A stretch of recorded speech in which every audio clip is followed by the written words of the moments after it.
السلام عليكم ورحمة الله وبركاته. الحمد لله رب العالمين، والصلاة والسلام على رسول الله الأمين وعلى آله وصحبه ومن والاه أما بعد. Nous avons passé le 30e jour Dhul Qi'dah de l'an 1441, ce qui correspond au mardi 31 ou mardi 21 juillet. Nous sommes donc dans la première nuit du mois de Dhul Hijjah. Nous entrons donc dans la première nuit du mois de Dhul Hijjah.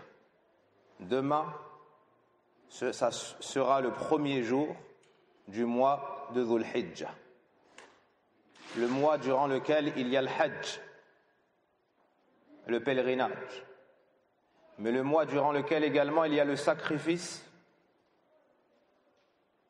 de la bête le jour du Eid et les jours qui suivent.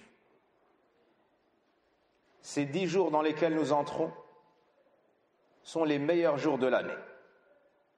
Ces 10 jours dans lesquels nous entrons sont les meilleurs jours de l'année. ومن فضل الله تبارك وتعالى على عباده أن يسر لهم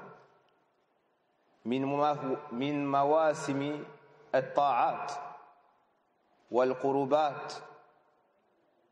Parmi les grands bienfaits d'Allah Azza wa Jal sur nous, le fait qu'il nous ait permis des moments dans lesquels l'adoration a plus de mérite, des moments dans lesquels le musulman revient vers Allah Azza wa Jal avec plus de vigueur, avec plus d'entrain et de motivation. La vie du musulman, à partir du moment où il observe la droiture, jusqu'au jour où il entre dans sa tombe, ce sont des jours de bien, ce sont des jours de baraka, de bénédiction, des jours de hasanat. Mais il y a des moments particuliers dans lesquels il redouble d'efforts dans l'adoration. Et parmi ces moments particuliers, les 10 premiers jours du mois de Dhul Hijjah. Et le premier jour du mois de Dhul Hijjah, c'est demain. Le premier jour du mois de Dhul Hijjah, c'est demain, Inch'Allah ta'ala. Ainsi, celui qui va faire des efforts dans ces 10 jours et ne pas être distrait, voici le bienheureux. Voici celui qui aura suivi la sunna du prophète Mohammed sallallahu alayhi wa sallam. Très nombreux sont les mérites qui ont été mentionnés au sujet des 10 premiers jours du mois de Dhul Hijjah. Très nombreux sont les mérites qui ont été mentionnés au sujet des 10 premiers jours du mois de Dhul Hijjah. Que ce soit dans le Coran, le livre d'Allah tabaraka wa ta'ala et sa parole, que ce soit dans la sunna du prophète Mohammed sallallahu alayhi wa sallam. Mais avant cela, je vous mentionne la parole d'Ibn Uthaymin rahimahullah ta'ala à ce sujet. قال العلامة محمد بن صالح بن عثيمين رحمه الله تعالى: وينبغي لطلاب العلم أن يبثوا الوعي بين الناس في فضائل هذه الأيام العشر، لأن الناس عنها غافلون وبفضلها جاهلون، فيحتاجون إلى التذكير إلى المعرفة والعلم.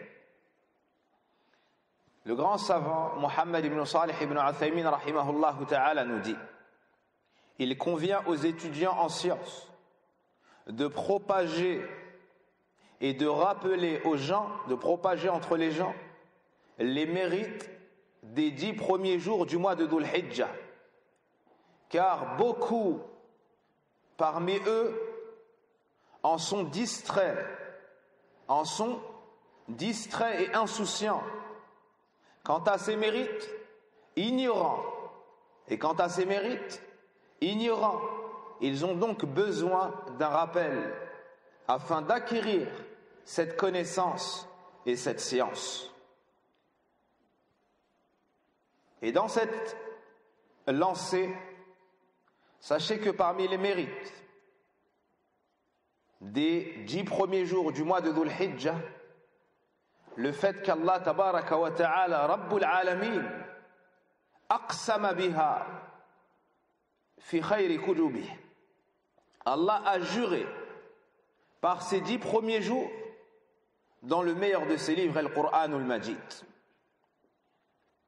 قال سبحانه بسم الله الرحمن الرحيم والفجر وليال عشر والمراد بها العشر الأول من شهر ذي الحجة قاله ابن عباس رضي الله عنهما وابن الزبير رضي الله عنهما ومجاهد رحمه الله كما ذكر ذلك العلامة المفسر ابن كثير في تفسيره رحمه الله تعالى.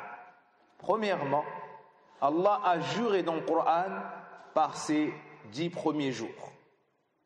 Dans Souratul Fajr, Ibn Abbas rahimahullah ta'ala nous dit walayalin ashr, c'est-à-dire les 10 premiers jours du mois de Dhul Hijjah. Allah subhanahu wa ta'ala a juré par ces 10 premiers jours. Et Allah al-Azim ne jure que par ce qui a de la valeur, de l'importance, que par des choses qui ont une grande place. Et parmi ces choses-là, les 10 premiers jours du mois de Dhul Hijjah. Donc on doit connaître la valeur de ces 10 jours. Ils ne doivent pas passer sous notre nez sans qu'on ait pu se rapprocher d'Allah tabaraka wa ta'ala et agir en ce sens. Deuxièmement,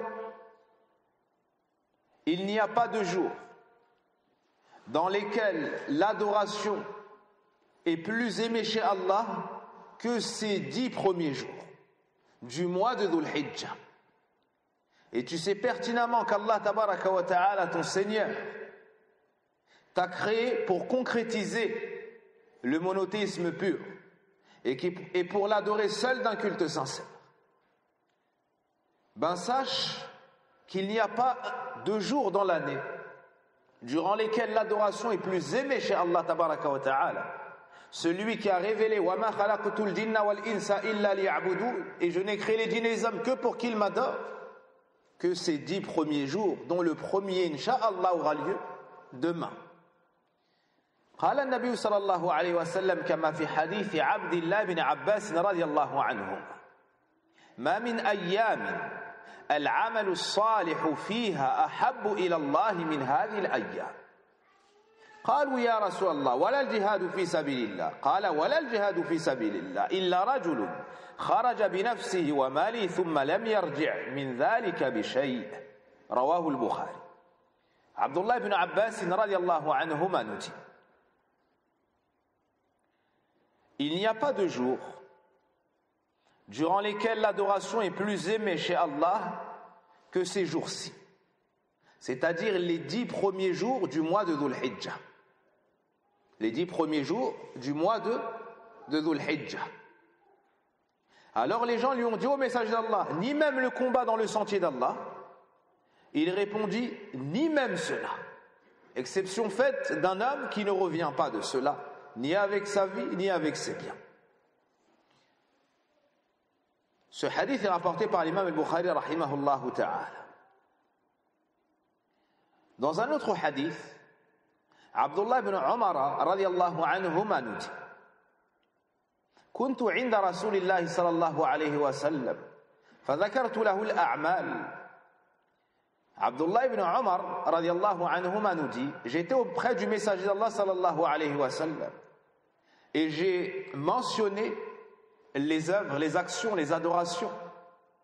فقال ما من أيام العمل فيهن أفضل من هذه العشر.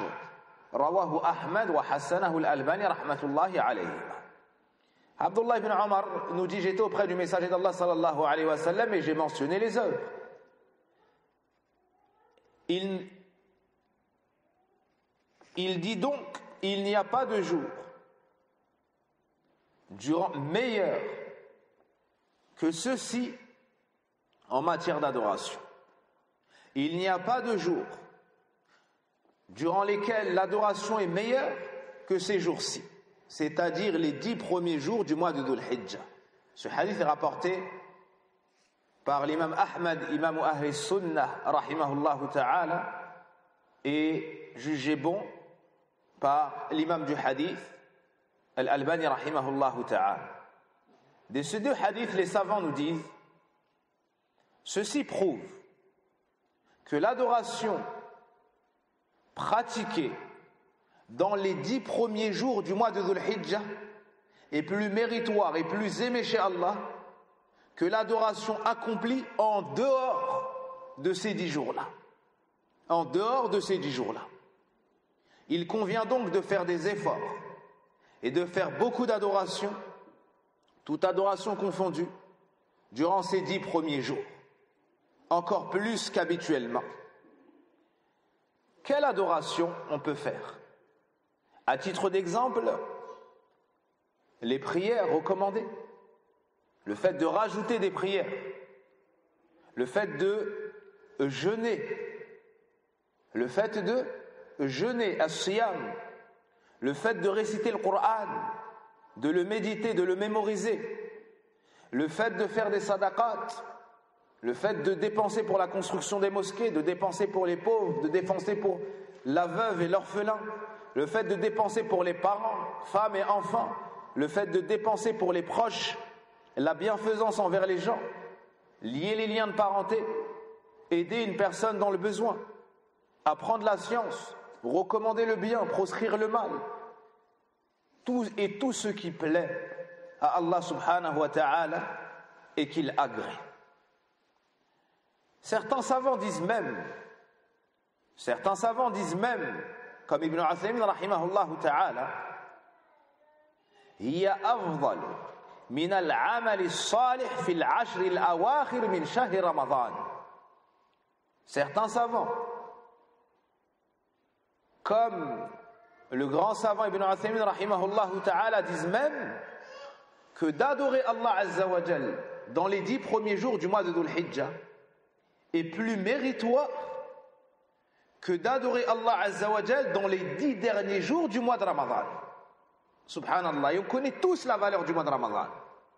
Mais l'adoration dans les 10 jours de Dhul Hijjah est encore plus aimée chez Allah tabaraka wa ta'ala, car dans ce hadith, le hadith d'Abdullah ibn Abbas, il y a la généralité. Il n'y a pas de jours durant lesquels l'adoration est plus aimée chez Allah que les 10 premiers jours du mois de Dhul Hijjah. Il n'y a pas de jour, c'est une généralité. Ibn Uthaymin rahimahullah ta'ala nous dit plus précisément, لأن النبي صلى الله عليه وسلم عمم تعميما مؤكدا بمن ما من أيام. Il nous dit car le prophète alayhi salatu wa sallam a appuyé cette généralité avec une particule qui est min, c'est-à-dire que cette généralité est préservée et englobe tous les jours. Englobe tous les jours de l'année. Il n'y a pas meilleur parmi les jours de l'année que les 10 premiers jours du mois de Dhul Hijjah. C'est-à-dire, il n'y a pas de jours durant lesquels Allah aime plus l'adoration de son serviteur que ces 10 jours-là. Le troisième mérite, c'est que ce sont les jours au sujet desquels Allah Azza wa Jal nous mentionne dans Suratul Hajj que ce sont al-ayyam al-ma'lumat. Ce sont les jours définis, les jours connus, les jours spécifiques. Dans Suratul Hajj, Allah tabaraka wa ta'ala nous dit وَاذْكُرُوا اسْمَ اللَّهِ فِي, avant ça, لِيَشْهَدُوا مَنَافِعَ لَهُمْ وَيَذْكُرُوا اسْمَ اللَّهِ فِي أَيَّامٍ مَّعْلُومَاتٍ عَلَى مَا رَزَقَهُم مِّن بَهِيمَةِ الْأَنْعَامِ, afin qu'ils assistent à leurs utilités. Ibn Abbas explique dans le tafsir de ce verset et dit Al-umur ad-dunyawiyya wal-ukhrawiyya. Il s'agit du pèlerinage. Durant le pèlerinage, la personne tire profit. Ibn Abbas dit que ce soit pour les choses de l'au-delà, c'est-à-dire ridwanullah, quand tu fais le hajj, Je suis à l'agrément d'Allah, Inch'Allah. Bi'idhnillah, tu as quoi? L'agrément d'Allah. Ça, c'est l'utilité de l'au-delà. Et il dit dans ce bas monde, le bénéfice, le commerce. Durant le pèlerinage, les gens voyagent et ils amenaient de la marchandise et ils vendaient à Mecca. Ils se faisaient donc de l'argent. Pendant le pèlerinage, en plus de l'adoration et des choses de l'au-delà, Allah leur facilitait les choses de ce bas monde. Puis, Allah subhanahu wa ta'ala nous dit وَيَذْكُرُ اسْمَ اللَّهِ فِي أَيَّامٍ مَعْلُومَاتٍ. Et afin qu'ils évoquent Allah, qu'ils mentionnent Allah durant des jours précis, de par ce qu'il leur a accordé comme bestiaux. Ibn Kathir mentionne dans son tafsir que al-ayyamul ma'lumat, les jours définis, sont al-ayyamul ashar. Ce sont les 10 premiers jours du mois de Dhul Hijjah, comme a dit Ibn Abbas. Comme a dit Ibn Abbas. Donc ce sont des jours spécifiques. Ce sont des jours où on fait du zikr, où on évoque beaucoup Allah tabaraka wa ta'ala. Le 4e mérite des 10 jours de Dhul Hijjah, des 10 premiers jours de Dhul Hijjah, شهد لها النبي صلى الله عليه وسلم بأنها أفضل أيام الدنيا. Le prophète alayhi salatu wassalam les a appelés les meilleurs jours au monde. Les meilleurs jours au monde. Dans l'année, il n'y a pas meilleur jour que ces 10 jours-là. En effet, Jabir radiallahu anhu nous dit, le prophète sallallahu alayhi wa sallam a dit, أفضل أيام الدنيا أيام العشر أي من ذي الحجة. Le prophète sallallahu alayhi wa sallam a dit dans le hadith rapporté par Jabir dans le recueil de Al-Bazzar d'Ibn Hibban authentifié par Al-Albani rahmatullahi alayhim, les meilleurs jours au monde sont les 10 jours, c'est-à-dire les 10 premiers jours du mois de Dhul Hijjah. Les 10 premiers jours du mois de Dhul Hijjah. Et il y a une suite au hadith. Le 5e mérite, في هذه الأيام يوم عرفة. وما أدراك ما يوم عرفة. Le 5e mérite qu'on mentionne ici, c'est que parmi ces mérites, les mérites de ces 10 premiers jours de Dhul Hijjah, il y a le célèbre jour de Arafah. Il y a le célèbre jour de Arafah. Et qui te dira ce qu'est le jour de Arafah? Ce jour durant lequel les pèlerins sont tous réunis, les pèlerins du monde entier, de toute couleur et de toute nationalité confondue, de toute langue, de toute apparence différente, sont sur une seule et même place au monde, à Arafah. Et c'est le pilier le plus important du pèlerinage.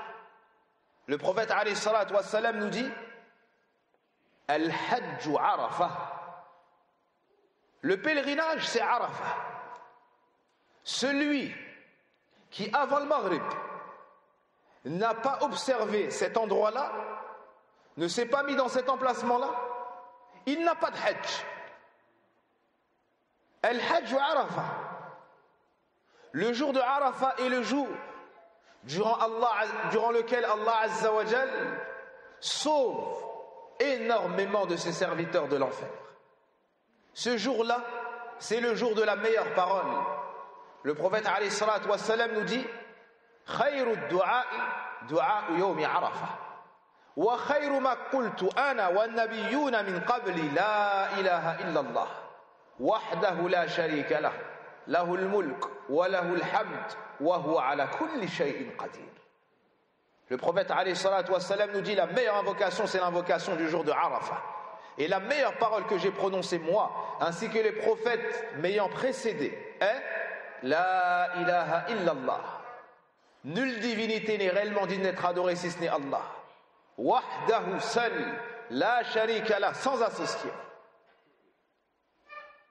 Lahul mulk wa lahul hamd, à lui appartient la royauté et la louange.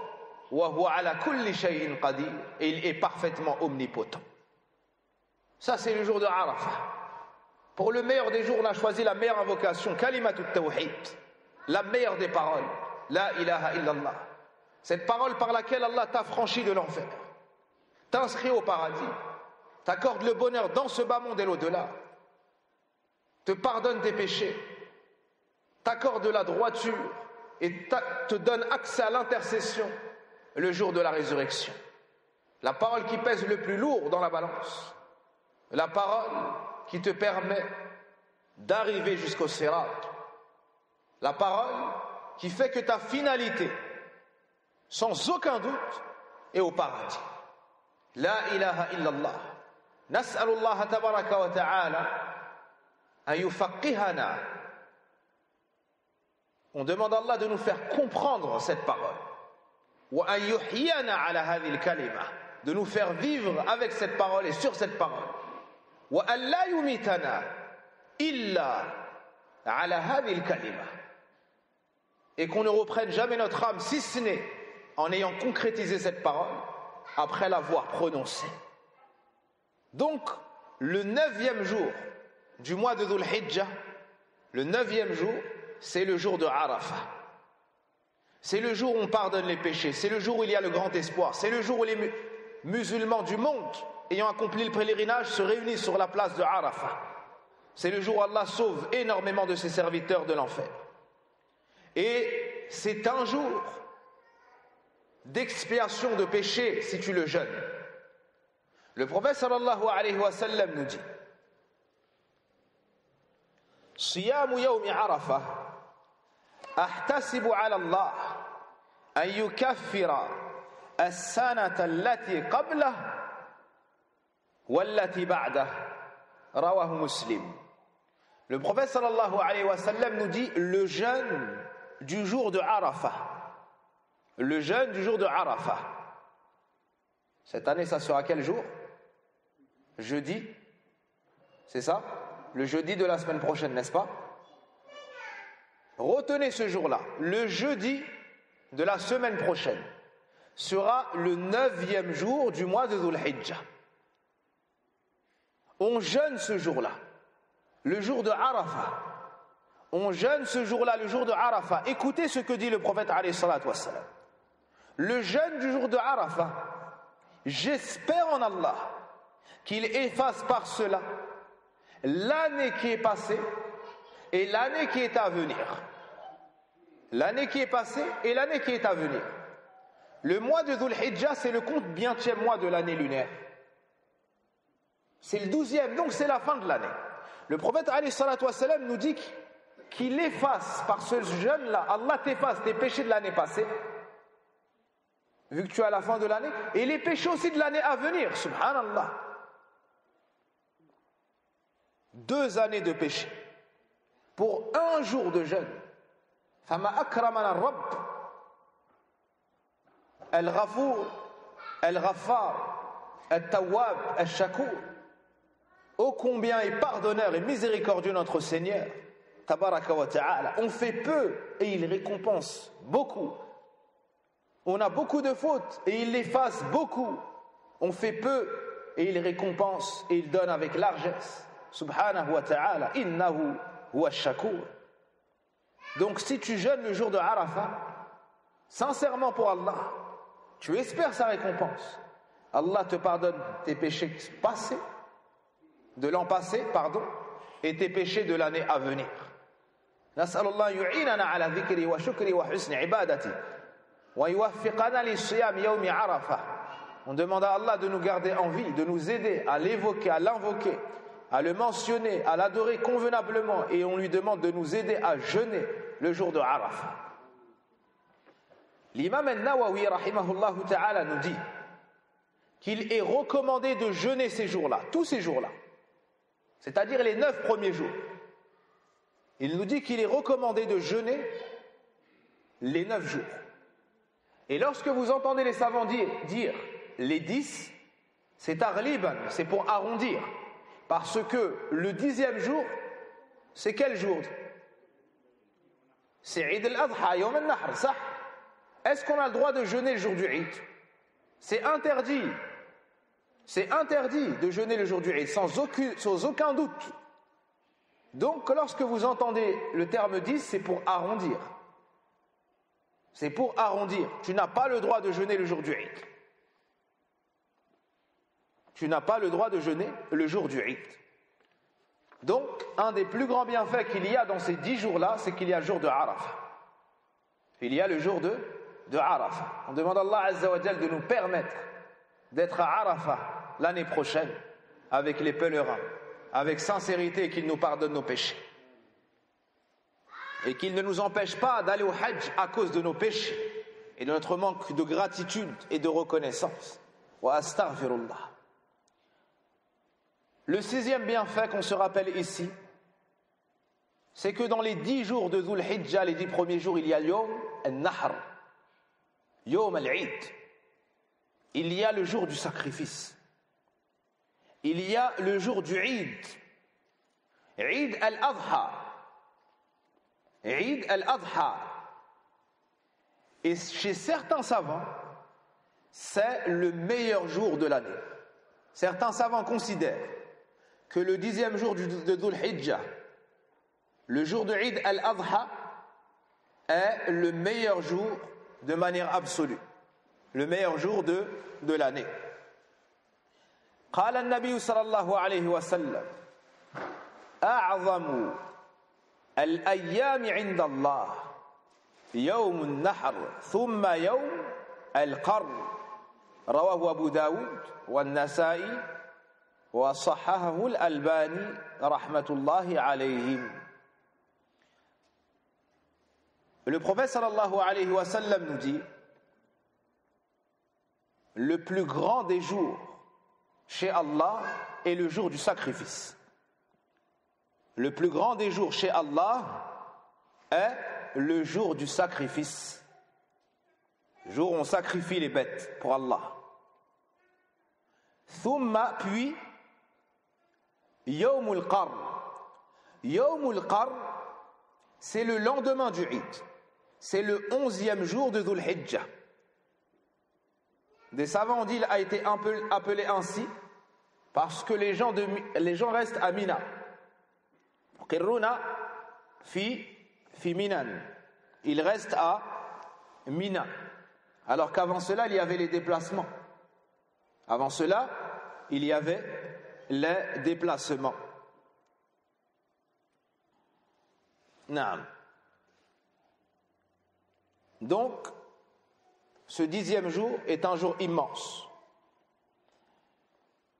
Pour finir sur ce point-là, le 7e point, ou sur ce sujet-là, fiha ijtima'u ummahat al-ibadah.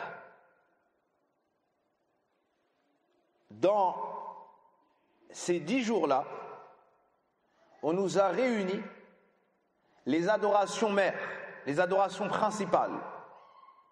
Les adorations principales. Il y a le tawhid. Il y a la salat, Yom al-Eid. Il y a salat al-Eid. Il y a siyam de Arafah, le jour de Arafah. Il y a la bienfaisance, la sadaqa. Il y a le hajj. Et ces choses-là ne se réunissent que dans les jours de Dhul Hijjah. Ces adorations-là, tu ne peux les trouver réunies que dans ces jours de Dhul Hijjah. C'est pour cela qu'Allah Azza wa Jalla a préféré l'adoration de son serviteur dans les 10 premiers jours de Dhul Hijjah. Une grande adoration qui nous est légiférée, Ikhwanil Kiram, une grande adoration qui nous est légiférée, c'est l'Udhiyah. C'est le sacrifice. Le fait de sacrifier la bête pour Allah tabaraka wa ta'ala à la recherche de son agrément. À la recherche de son agrément. Dans le Coran, Allah subhanahu wa ta'ala nous mentionne l'histoire d'Ibrahim alayhi salam. Et le fait qu'Ibrahim alayhi salam n'ait pas eu d'enfant, si ce n'est après avoir atteint un âge avancé. Comme vous le savez tous, il a épousé Sarah, radiallahu anha, qui est la mère de qui? De quel célèbre prophète? Ah, dites-moi. C'est la mère de Ishaq, alayhi salam. Sarah, l'épouse d'Ibrahim alayhi salam, est la mère de Ishaq. Et d'elle, il n'avait pas eu d'enfant, jusqu'à avoir atteint un âge avancé. Alors il a reçu la visite d'anges. Et parmi les bonnes annonces faites, la venue d'un enfant. La venue d'un enfant. Alors elle s'est étonnée, radiallahu anha, comment pourrais-je avoir un enfant alors que j'ai atteint un âge avancé et que je suis stérile? Et que je suis stérile. Mais ça, c'est la donation du grand donateur, Allah tabaraka wa ta'ala, qui accorde à qui il le veut, et comme il le veut. Subhanahu wa ta'ala. Mais avant cela,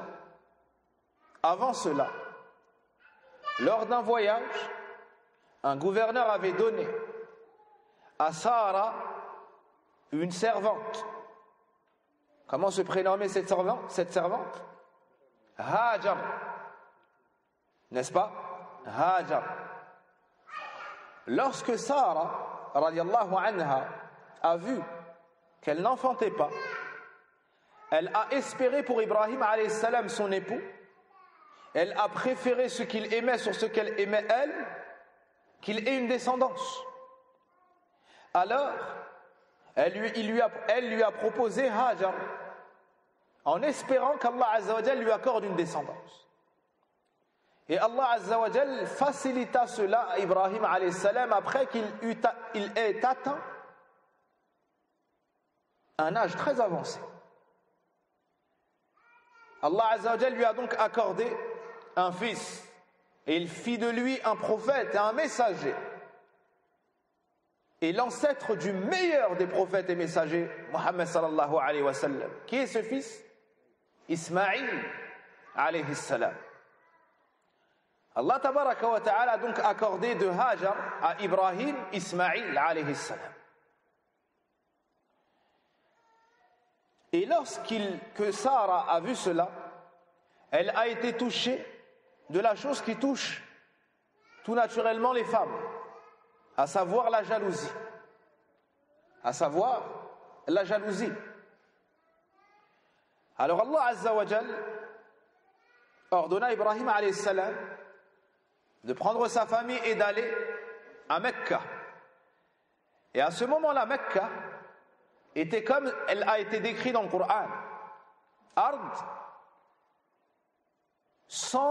une terre sans culture.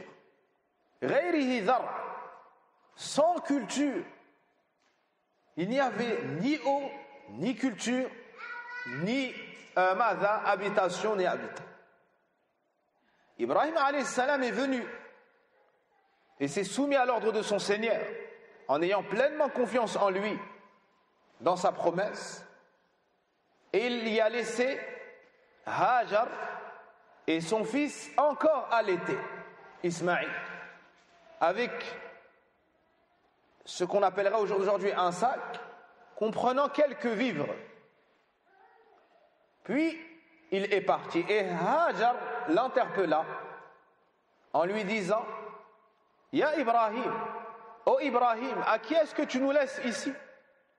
Et Ibrahim est parti sans répondre à cela. Une deuxième fois, elle l'interpelle.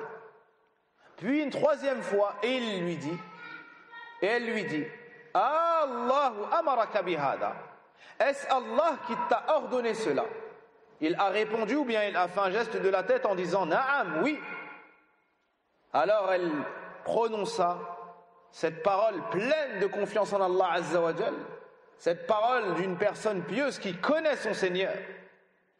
Alors Allah ne nous abandonnera jamais.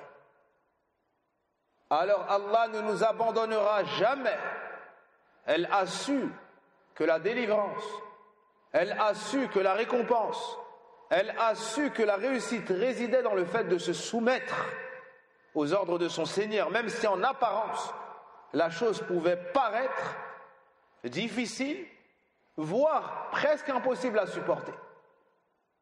Non pas à l'image de celui qui répond lorsqu'on l'oriente vers la solution dans le Coran et la Sunna, je ne peux pas, ou ça n'est pas possible, ou ce genre de terme. Non. Inna Allaha ala kulli shay'in qadir. Certes, Allah est parfaitement omnipotent. Innama amru idha arada shay'an an yakula lahu kun fayakun. Son ordre lorsqu'il veut une chose n'est que de dire soit et elle est. Donc, elle a patienté. Et lorsqu'elle a fini ses vivres et que son lait venait à manquer, elle a cherché de l'aide. Et elle a vu que le mont le plus proche d'elle était As-Safa. Elle s'est donc dirigée vers le mont As-Safa, elle l'a escaladé, elle a cherché de l'aide. Elle ne trouva personne. Puis elle a vu que l'autre mont était Al-Marwa. Elle s'est dirigée vers Al-Marwa. Arrivée à la partie creuse de la vallée, elle accéléra le pas ou coura. Puis elle reprit la marche et escalada Al-Marwa. Et ainsi, elle ajouta 5 allées, ce qui fit au final 7 allées. Et c'est cela que nous faisons lorsque nous effectuons quoi? As-sa'i, que ce soit à la Umrah ou que ce soit au Hajj. Arrivé au 7e allée, sur Al-Marwa, Allah subhanahu wa ta'ala envoya l'ange qui de son aile ou autre mit un coup dans le sol et l'eau de Zamzam a jailli. L'eau de Zamzam a jailli, alors elle a fait ainsi avec ses mains, de peur que l'eau parte, à un point tel que le prophète Mohammed sallallahu alayhi wa sallam a dit Yarhamullah umma Ismaïl, qu'Allah ait pitié, qu'Allah fasse miséricorde à la mère de Ismaïl. Si elle avait l'eau, laissez l'eau de Zamzam sortir. Aujourd'hui, ça serait un fleuve ou une rivière. Une rivière. Puis, il y a eu la tribu de Jurhum. Et elle aimait la compagnie. Ils sont venus et ils ont demandé l'accès à l'eau. Elle leur a permis, tout en leur disant qu'ils n'auront pas le droit sur cette eau-là. Et son fils Ismaïl alayhi salam a grandi avec eux. Il a pris l'arabe et l'a développé. Et lorsqu'ils ont vu que c'était le meilleur d'entre eux, ils l'ont marié. Plus tard, Ibrahim alayhi salam, alors que son fils avait grandi, est venu en visite. Et il ne le trouva pas chez lui. Alors il questionna son épouse. Comment allez-vous? Dans quelle situation vivez-vous? Mais elle a proféré des plaintes. Elle a énuméré des plaintes. Alors il lui a dit, alayhi salam, lorsque il reviendra, dis-lui qu'il change le pas de sa porte. Quand il est revenu, elle lui a mentionné la visite d'un homme âgé, sa description, et qu'il lui ordonne ou qu'il lui fait savoir de changer le pas de sa porte. Il a reconnu à travers cela son père et il lui a dit « Rentre chez ta famille, c'est mon père, il m'ordonne de me séparer de toi, tu es divorcé. » Plus tard, Ismaïl s'est remarié et Ibrahim l'a revisité, alayhi salam. À nouveau, il ne l'a pas trouvé chez lui, il a questionné son épouse sur sa situation, leur situation. Et elle n'a fait que les éloges d'Allah. Elle n'a que remercié Allah. Elle n'a mentionné son époux qu'en bien. Et elle a remercié Allah pour sa situation. Alors Ibrahim alayhi salam lui a dit, lorsqu'il revient, dis-lui de maintenir le pas de sa porte. Et lorsqu'il est rentré, elle lui fit savoir cela. Et il lui a dit, c'était mon père et il me dit de te garder. Mais avant cela, Allah nous mentionne une histoire dans le Coran. À nouveau, il élève la place d'Ibrahim alayhi salam, le père des prophètes.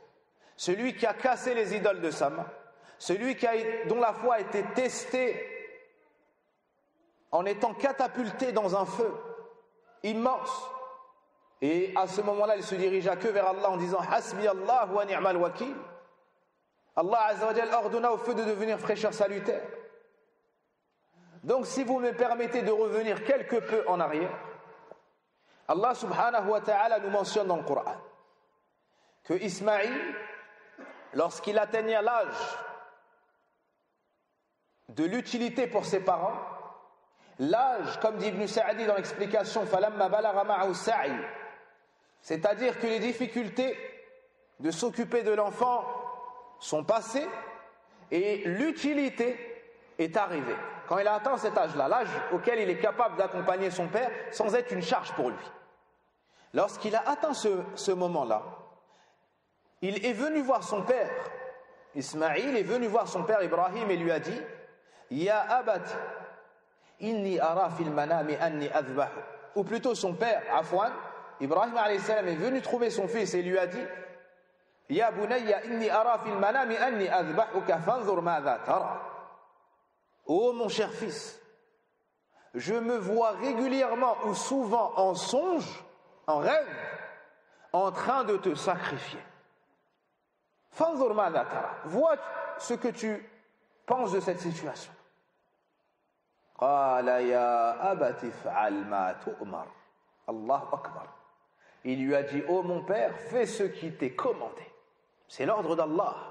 Soumets-toi à l'ordre d'Allah. Et veille à être sincère dans ta soumission à l'ordre d'Allah. Ya abati fa'al ma tu'mar. Il lui a pas dit sacrifie-moi.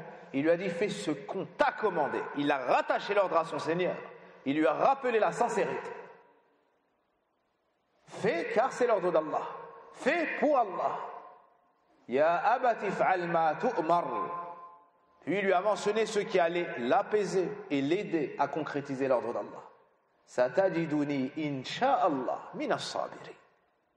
Tu me trouveras certes, si Allah le veut, du nombre des endurants.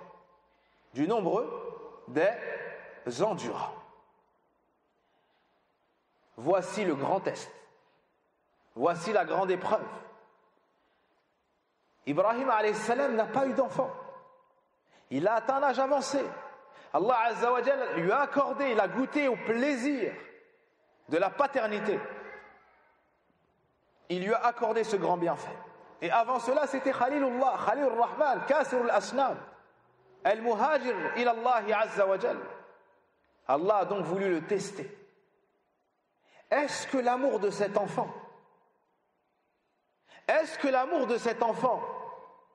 allait obstruer et prendre de la place dans le cœur d'Ibrahim alayhi salam?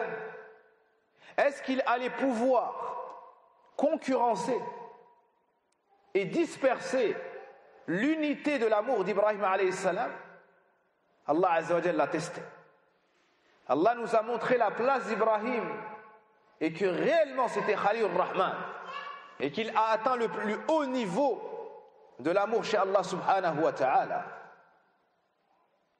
Alors Allah tabaraka wa ta'ala l'a testé ainsi. Et c'est lui Al-Alim et c'est lui Al-Hakim. Alors Ibrahim alayhi salam a pris son fils. Et il a pris un couteau, une lame tranchante, parfaitement aiguisée. Il a pris son fils. Il s'est éloigné des gens. Il l'a allongé. Puis il l'a retourné afin de ne pas lui faire face lors de cette épreuve ô combien difficile. Pour ne pas voir le visage de son fils alors qu'il s'apprête à le sacrifier. Subhanallah. Subhanallah. Alayhi salam. Allah nous dit dans le Coran فَلَمَّا أَسْلَمَا أي إبراهيم وإسماعيل فَلَمَّا أَسْلَمَا وَتَلَّهُ لِلْجَبِينِ. Lorsque tous deux, c'est-à-dire Ismaïl ou bien Ibrahim et Ismaïl, lorsqu'ils se sont soumis, c'est-à-dire à l'ordre d'Allah dans cette grande épreuve, وَتَلَّهُ لِلْجَبِينِ, il l'a retourné, il a pris la lame, il s'est apprêté à le sacrifier Et au moment où il allait le sacrifier, alors qu'il a commencé l'acte, وَنَادَيْنَاهُ, nous l'appelâmes, Ya Ibrahim, ô Ibrahim, قَدْ صَدَّقْتَ الرُّؤْيَا إِنَّا كَذَلِكَ نَجْزِي الْمُحْسِنِينَ. Donc comme toujours dans Surat As-Saffat, après les versets 100, nous l'appelâmes ô Ibrahim, donc avant qu'il sacrifie son fils Ismaïl. قَدْ صَدَّقْتَ الرُّؤْيَا, tu as bel et bien mis en pratique et concrétisé ta vision. Inna kadhalika najzi al-muhsinin, c'est ainsi que nous rétribuons les bienfaisants. Inna hadha lahu al-bala'u al-mubin, ceci était certes l'épreuve évidente, la grande épreuve. Wa fadaynahu bi dhibhin 'azim, Allah Azza wa Jal a remplacé le sacrifice de son fils Ismaïl par un bélier qu'il a dû sacrifier à la place. Et c'est de là que vient la sunna de Al-Udhiyya le jour du Eid. C'est de cela, c'est la sunna du père des prophètes, Ibrahim alayhi salam. Donc Allah tabaraka wa ta'ala a remplacé ce sacrifice, celui de son enfant, de sa descendance, par un bélier, par une bête. Et c'est ce que nous faisons. Par la grâce d'Allah tabaraka wa ta'ala, chaque année cette sunna est restée. Jusqu'à l'époque de notre prophète Mohammed sallallahu alayhi wa sallam. Ce dernier a sacrifié, qu'il soit à Médine, qu'il soit en voyage. Et il accordait énormément d'importance. Il sacrifiait 2 béliers, un pour lui et ses proches, et un pour la communauté, et un pour la communauté. Et il choisissait parmi les meilleures bêtes. Ibn al-Qayyim rahimahullah ta'ala nous dit: Inna sunnat al-adahi wa at-taqarruba ila Allah jalla wa ala bid-dam mawjudatun bayna akthari ahli al-milal. Cette sunna du sacrifice, le fait pour se rapprocher d'Allah en faisant couler ce sang-là, est présente dans la plupart des religions. Dans la plupart des religions. Où il a dit: Kulli ahli al-milal, toutes les toutes les voies. ولأن من سنن المرسلين القديمة التي أمر الله جل وعلا أنبياءه بها. Donc ici, de la conférence de Cheikh Saleh al-Shir sur les règles du sacrifice, je vous mentionne la parole. Il nous dit que Ibn al-Qayyim rahimahullah et autres parmi les gens de science ont dit que la sunna du sacrifice et de se rapprocher d'Allah Azza wa Jalla en faisant couler ce sang est présente dans la plupart des religions, ou des voies, pour être plus précis, des voies, ou plutôt dans toutes les voies, car c'est la sunna ancienne des messagers qui a été ordonnée par Allah à ses prophètes. Par Allah à ses prophètes. Nous sommes entrés dans le mois de Dhul Hijjah. Et il y a des règles relatives au sacrifice lorsque tu entres dans le mois de Dhul Hijjah. C'est que le prophète sallallahu alayhi wa sallam a dit: Idha arada ahadukum an yudahi, si l'un d'entre vous souhaite sacrifier, fala ya'khudha shay'an min adhafirihi wala min sha'rihi. Si l'un d'entre vous, ou kama qala sallallahu alayhi wa sallam, si l'un d'entre vous souhaite sacrifier, une fois le mois de Dhul Hijjah entré, qu'il ne touche plus ses ongles. Écoutez bien, celui qui souhaite sacrifier, à partir de maintenant, du Maghrib, il n'a plus le droit de toucher ses ongles. Il n'a plus le droit d'enlever ses poils, il n'a plus le droit de s'épiler, il n'a plus le droit de se couper les cheveux. Jusqu'à ce que la bête soit sacrifiée. Jusqu'à ce qu'il sacrifie la bête. Et cela concerne celui qui prend la bête. Ça ne concerne pas celui pour qui il sacrifie. Ceux pour qui il sacrifie. Par exemple, c'est toi qui va sacrifier le mouton du Eid ou la vache ou autre. Ce mouton, tu le prends, ou ce bélier ou autre, tu le prends pour toi, mais également pour ton épouse, tes enfants, n'est-ce pas? Cette interdiction te concerne toi. Elle ne concerne pas les autres membres du foyer. Car comme vous le savez, un mouton vaut pour la personne et sa famille dans le foyer. Et la vache ou le chameau valent, yani 1/7 vaut pour la personne et sa famille. C'est-à-dire qu'on peut se mettre jusqu'à 7 groupes ou 7 foyers, disons, sur une seule grosse bête. 1/7 vaut comme pour un mouton. Comme pour un mouton. Donc ça, c'est une règle. Il faut faire attention. Certains savants disent c'est makro, c'est détestable. Cheikh Saleh al-Shir dit, et d'autres disent c'est haram et c'est l'avis prépondérant. Et d'autres disent c'est haram et ceci est l'avis prépondérant. Je vais vous lire sa parole. أما المضحون الذي يريد أن يضحي فتبتدئ أحكامه بدخول العشر وذلك أن النبي صلى الله عليه وسلم صحح عنه فيما رواه مسلم أنه قال إذا دخلت العشر وأراد أحدكم أن يضحي فلا يأخذ من شعره ولا من أظافره ولا من بشرته شيئا.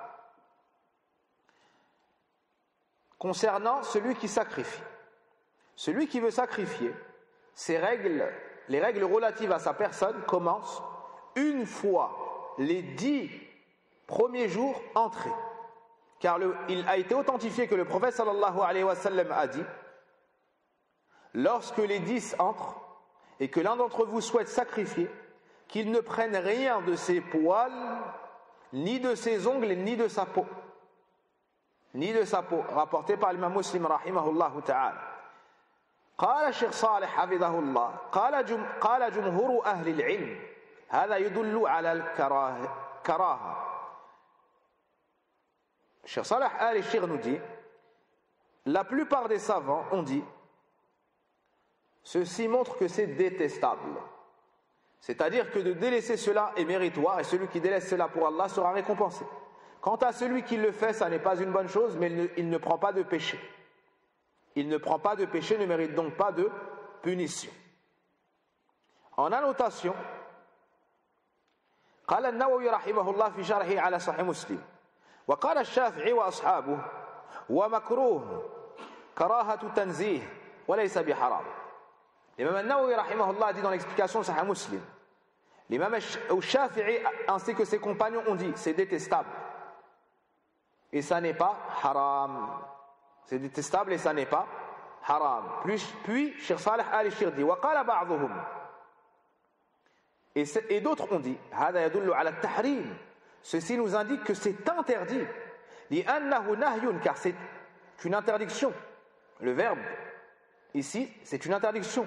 والنهي الأصل في التحريم وهو الصحيح, car lorsque le verbe est un impératif, il nous dit de faire une chose, c'est obligatoire. Et quand il nous dit de ne pas faire une chose, c'est interdit. C'est ça la base. Il nous dit, et c'est l'avis prépondérant. C'est ceci qui est authentique. À partir de quand commence cela? Est-ce que ça commence à partir du Fajr de demain? Ou à partir de ce soir au Maghrib? Je poursuis la lecture de la parole de Cheikh Saleh al-Shir. فأولا من أراد أن يضحي يعني يقول أنا سأضحي. Premièrement, celui qui souhaite sacrifier, c'est-à-dire qu'il dit moi je vais sacrifier.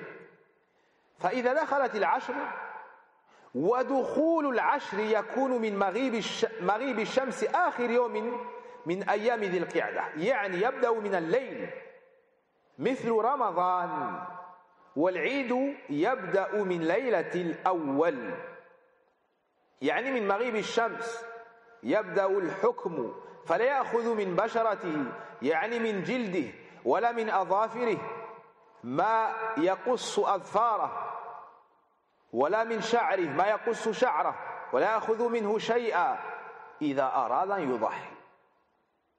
Cheikh Saleh Hafidahullah Ta'ala nous dit,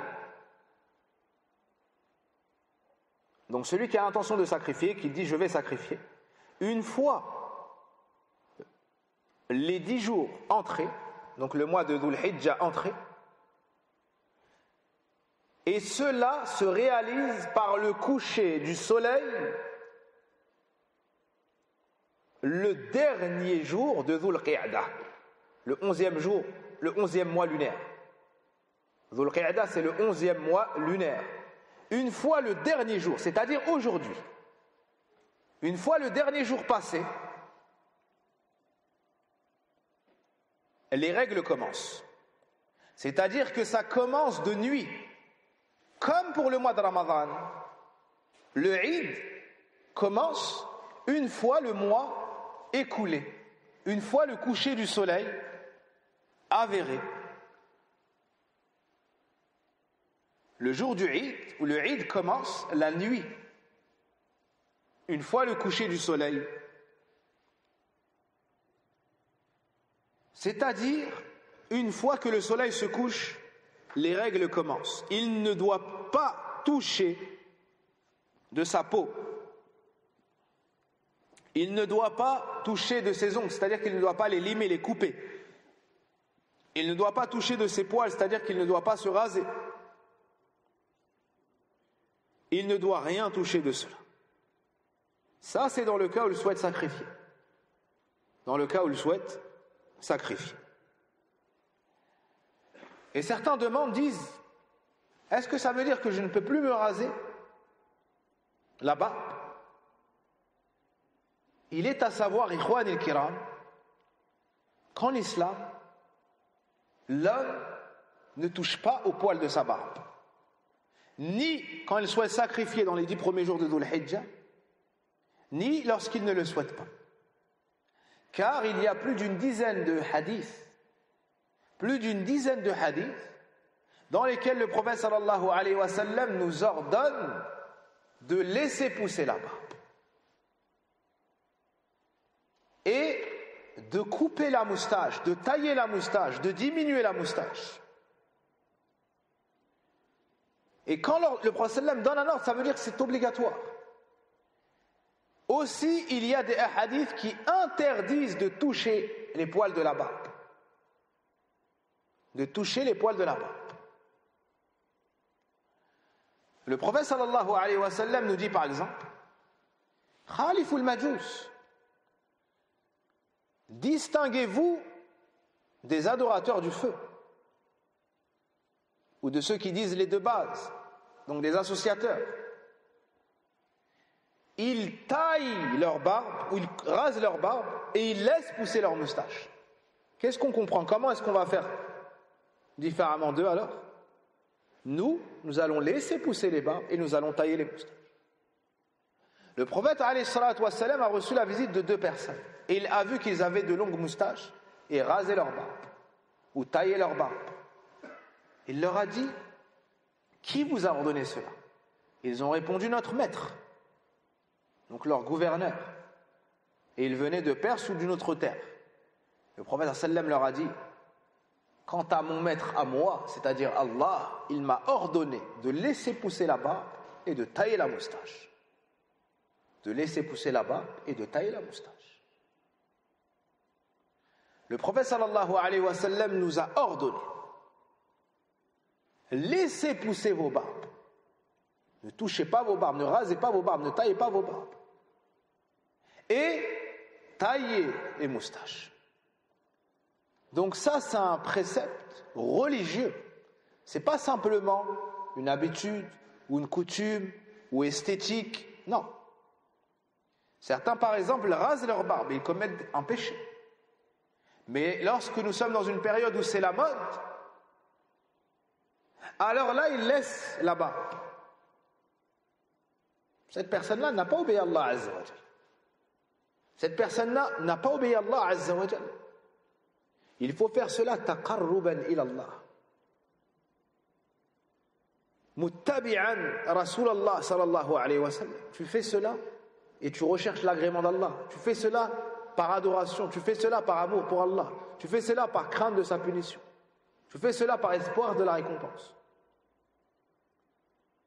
Et sache que c'est la sunna des prophètes. Sache que c'est la sunna des prophètes. Si tu ouvres le mushaf dans Surat Taha, tu verras dans l'histoire de Moussa et Haroun que Moussa alayhi salam, lorsqu'il est revenu de la rencontre avec son Seigneur ou du rendez-vous, du miqat, Banu Israël s'était égaré. Et ils avaient désobéi à Allah Azza wa Jal, désobéi à leur prophète. Moussa alayhi salam était en colère. Et il a attrapé son frère Haroun. Il l'a blâmé par jalousie envers la religion d'Allah tabaraka wa ta'ala. Il a détesté qu'on désobéisse au Seigneur des mondes et qu'on commette ces péchés gravissimes. Alors Haroun alayhi salam s'est défendu en argumentant et en calmant la colère du prophète d'Allah, du messager d'Allah et de son frère. Qala ya ibna la ta'khudh bi lihyati wala bi ra'si. Ô toi le fils de ma mère. Pourquoi est-ce qu'il lui a dit ça? Il lui a rappelé la mère pour l'adoucir, pour le calmer. Il lui a rappelé le ventre, il lui a rappelé la mère. Na'am, il lui a rappelé la rahma. Et tous les sens qui sont synonymes de ce terme-là, al-um. Na'am. Ô fils de ma mère, ne me prends pas par la barbe, ni par la tête. Puis il a argumenté. Ceci prouve que, comme l'ont dit les savants, que Haroun alayhi salam avait la barbe.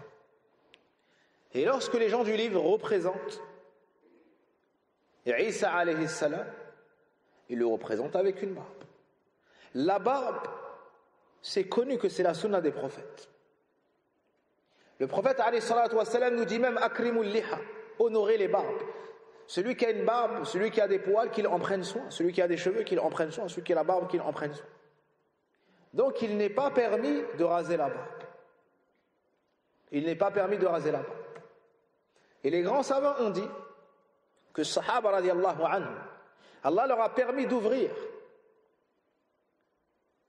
la Perse, d'ouvrir Rome, et c'était les plus grandes puissances mondiales. Et non, il n'y avait pas parmi eux un seul qui touchait sa barbe. Allahu Akbar. Il n'y avait pas un seul qui rasait sa barbe. Je répète, les savants ont dit qu'Allah tabaraka wa ta'ala a élevé les Sahaba. Il leur a donné suprématie sur les Roms ou al-Furs, sur les Romains et les Perses qui étaient les plus grandes puissances mondiales. Que ce soit les gens du Sham, que ce soit les gens d'ici et là, Allah Azza wa Jalla a donné la suprématie aux Sahaba. Al-Allama Muhammad al-Amin al-Shinqiti rahimahullah ta'ala ou d'autres disent qu'il n'y avait pas parmi eux un seul qui se rasait la barbe. Celui qui est en barbe, il ne lui est pas demandé de faire les causes pour avoir de la barbe. Mais celui qui a une barbe, il lui est ordonné de la laisser. C'est-à-dire de ne pas la raser. Et il lui est interdit de la raser. Et qui meilleur que Aïcha, l'épouse du prophète alayhi salatu wassalam, la femme la plus savantissime qui est marchée sur cette terre, l'épouse préférée du prophète alayhi salatu wassalam, la fille de Abu Bakr, le meilleur des compagnons et le meilleur des hommes après les prophètes, radiyallahu anhu, qui disait Walladhi akrama ou jammala ar-rijal bil-liha. Elle disait par celui qui a embelli l'homme par la barbe. Wallahi, certains, ils te montrent leur carte d'identité. Tu as peur des fois, subhanallah. Tu prends peur des fois. Et tu le regardes maintenant, il est Wassim, Jamil, il a un beau visage. Avec el-liha, il a un beau visage. Il est bien plus beau. Naam. Donc celui qui dit moi je rase parce que je ne suis pas beau avec la barbe. On lui dit qui était le plus beau? Toi ou le prophète Mohammed sallallahu alayhi wa sallam? Un sahabi, on lui a posé la question, est-ce que le visage du prophète sallallahu alayhi wa sallam était comme un saïf, comme l'épée, dans sa longueur, dans sa splendeur et autres caractéristiques? Il a dit non. Bel mithl al-qamar. Il a dit non, mais comme la lune. Yani c'était plus arrondi et encore plus splendide et encore plus rayonnant et encore plus magnifique, sallallahu alayhi wa sallam. Aïcha complimentait le prophète alayhi salatu wa sallam de par cette barbe. Est-ce que nous, par la suite, on va se permettre de dire une parole négative ou d'avoir quelque répulsion que ce soit à l'égard de celui qui a la barbe? Hein? Tu dois être fier d'avoir cette barbe, qui est la barbe qu'avait le prophète alayhi salatu wa sallam. Tu dois honorer cette barbe. Tu dois savoir que c'est une beauté chez l'homme. C'est une beauté chez l'homme. Et tu dois savoir que c'est la sunna de ton prophète alayhi salatu wa sallam. Le prophète alayhi salatu wa sallam avait une barbe fournie et arrondie. C'est-à-dire grande, grosse et arrondie. On demanda aux compagnons, comment saviez-vous que le prophète sallallahu alayhi wa sallam récitait dans les prières à voix basse? Et ils ont répondu par le mouvement de sa barbe. C'est la preuve qu'elle était fournie, parce que de derrière, il voyait sa barbe bouger. Il voyait sa barbe bouger. Et lorsqu'on a enseigné aux gens el-rusl, el-irtisal, et la mesure d'eau à prendre, certains ont dit ça ne me suffit pas. Alors on leur rétorqua, parmi les pieux prédécesseurs, que cela suffisait à celui qui avait plus de poils que toi, qui était meilleur que toi, qui avait plus de poils que toi.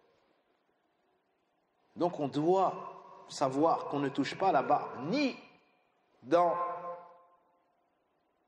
les 10 premiers jours du mois de Dhul Hijjah lorsque tu souhaites sacrifier la bête, ni lorsque tu ne le souhaites pas. Et je me rappelle un de nos chers pères, un yéménite qui est avec nous au Hajj, un papa que j'aime beaucoup, que j'affectionne beaucoup, Ammi Salih Dourani Al-Yamani Al-Walid Al-Karim Hafidahullah Ta'ala wa dhurriyatah, puisse Allah le préserver ainsi que sa descendance. Et cet homme qui était pour nous comme un père au Hajj, prenait de nos nouvelles, subhanallah, il essaie de s'occuper de nous alors que c'est notre rôle de s'occuper de nos parents.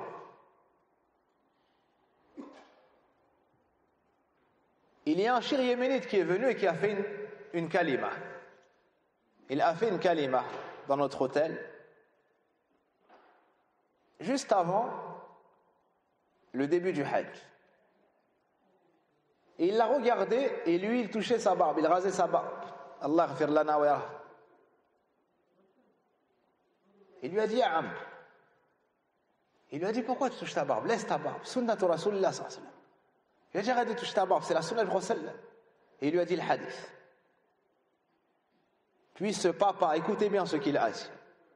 Il a dit sunnatu Rasulillah sallallahu alayhi wa sallam. La sunna du messager d'Allah. Le Prophète il a interdit de raser la barbe.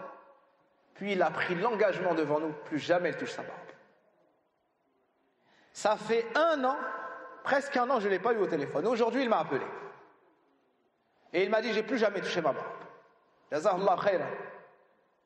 Jazahullah khayran, il répond à l'appel d'Allah et du messager. Quand on dit un verset, on doit s'arrêter. Quand on dit un hadith, on doit s'arrêter. وَمَا كَانَ لِمُؤْمِنٍ وَلَا مُؤْمِنَةٍ إِذَا قَضَى اللَّهُ وَرَسُولُهُ أَمْرًا أَن يَكُونَ لَهُمُ الْخِيَرَةُ مِنْ أَمْرِهِمْ فِي أَمْرِهِمْ. Il n'appartient pas à un croyant ni à une croyante, une fois qu'Allah et son messager décidé d'une chose, de se voir encore le choix dans leur façon d'agir. Le choix dans leur façon d'agir. Istajibu lillahi wa lirrasul idha da'akum lima yuhyikum.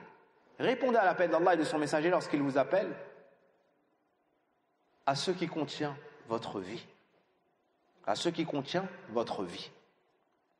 فهذه ذكرى والذكرى تنفع المؤمنين. وَمَا خَلَقْتُ الْجِنَّ وَالْإِنسَ إِلَّا لِيَعْبُدُونِ. Ceci est un rappel, et le rappel est profitable aux croyants. Et le meilleur appel, Allah nous dit dans le Coran, sous la traduction et l'essence de ce verset, et je n'ai créé les djinns et les hommes que pour qu'ils m'adorent. فنتواصى بتقوى الله تبارك وتعالى والاجتهاد في هذه العشر. On se recommande mutuellement de craindre Allah tabaraka wa ta'ala et de fournir énormément d'efforts dans ces 10 jours. Mettez l'intention dès maintenant de faire des efforts dans ces 10 jours. Soyez déterminés pour faire des efforts dans ces 10 jours. Celui qui ne s'apprête pas, il va manquer ces 10 jours-là. L'adoration d'Allah dans ces 10 premiers jours, à partir de demain matin, demain à l'aube, c'est meilleur que l'adoration d'Allah tabaraka wa ta'ala dans la journée de Ramadan. Meilleur dans n'importe quel jour dans l'année. Donc on redouble d'efforts dans At-Tawbat wal Istighfar. On demande pardon à Allah pour les péchés. Dans Dhikrullah, on dit beaucoup Subhanallah, Alhamdulillah, Allahu Akbar, La ilaha illallah, Astaghfirullah, La hawla wa la quwwata illa billah, Subhanallah wa bihamdi, Subhanallah, Al-Azim. On redouble d'efforts dans Sadaqa. Faites beaucoup de sadaqat pour la mosquée, pour les pauvres, pour les gens dans le besoin. Beaucoup it'am ou ta'am, offrez de la nourriture aux gens dans le besoin. Je n'ai pas dit amener de la nourriture à la mosquée pour les repas. En temps d'épidémie, ceci n'est pas la sagesse. Mais tu achètes et tu offres à des gens, tu leur donnes. Barakallahu fikum.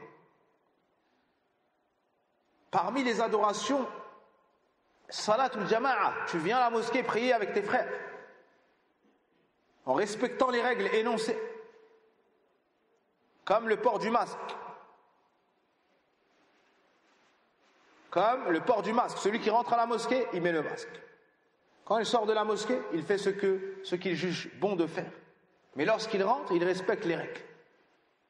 Et si vous voyez un de vos frères qui ne porte pas, vous allez le voir et vous le conseillez avec douceur, avec rifq, avec sagesse. Et lorsqu'on nous conseille, on doit accepter le conseil. Et qu'Allah nous préserve de l'orgueil. Na'udhu billah min al-kibr. Parmi les adorations, nawafilus salah, les prières recommandées. Prie 2 raka'a avant le fajr. Prie dans la nuit. Prie même si cela n'entre pas dans la journée. Prie salat al-duha. Prie 2-4 avant le dhuhr. Une fois qu'il y a l'adhan, prie 2, prie 4. Quand tu as fini le dhuhr, quand tu rentres chez toi, prie 2 encore. Après l'adhan, entre l'adhan et l'iqama, prie 2. Raka'a. Après le maghrib, prie 2. Après l'isha, prie 2. Wa hakadha barakallahu fikum. Remplis tes journées. Beaucoup de dhikr, beaucoup de sadaqat. Al-kalimatu tayyiba, al-amr bil ma'rouf. Recommandez le bien, conseillez les gens, étudiez la science. Lisez le Coran, méditez le Coran. Mémorisez du Coran. Enseignez à vos enfants, éduquez vos enfants, vos familles. Lisez, apprenez. Et tout ce qui plaît à Allah tabaraka wa ta'ala. Tout ce qui plaît à Allah azza wa jalla, on essaie de le faire autant que possible durant ces 10 jours. اللهم أعنا على ذكرك وشكرك وحسن عبادتك. اللهم صل على محمد وعلى آل محمد كما صليت على آل إبراهيم إنك حميد مجيد. اللهم بارك على محمد وعلى آل محمد كما باركت على آل إبراهيم إنك حميد مجيد. اللهم اغفر لنا ذنوبنا وكفر عنا سيئاتنا وتوفنا مع الأبرار. اللهم إنا نسألك الهدى والتقى والعفاف والغنى. يا حي يا قيوم برحمتك نستغيث. أصلح لنا شأننا كله ولا تكلنا إلى أنفسنا طرفة عين. ربنا آتنا في الدنيا حسنة وفي الآخرة حسنة وقنا عذاب النار. اللهم ربنا اللهم ارحم موتانا وموتى المسلمين. اللهم اغفر لنا ولوالدينا. اللهم اغفر لنا ولوالدينا. اللهم اغفر لنا ولوالدينا وللمؤمنين وللمؤمنات وللمسلمين وللمسلمات وللأحياء منهم وللأموات. اللهم اغفر لأمهاتنا اللهم اغفر لأمهاتنا، اللهم ارحم أمهاتنا، اللهم ارحم أمهاتنا، اللهم ارفع درجاتهن في الفردوس الأعلى من الجنة. اللهم لا تحرمنا من الحج إلى بيتك الحرام. اللهم لا تحرم علينا حج بيتك الحرام. اللهم يسر لنا الحج هذا العام المقبل، اللهم يسر لنا الحج هذا العام المقبل. اللهم أعنا على الحج، اللهم وفقنا للحج هذا العام الآتي يا رب العالمين. رضينا بالله ربا وبالإسلام دينا وبمحمد صلى الله عليه وسلم نبيا. سبحانك اللهم وبحمدك، أشهد أن لا إله إلا أنت، أستغفرك وأتوب إليك، والحمد لله رب العالمين.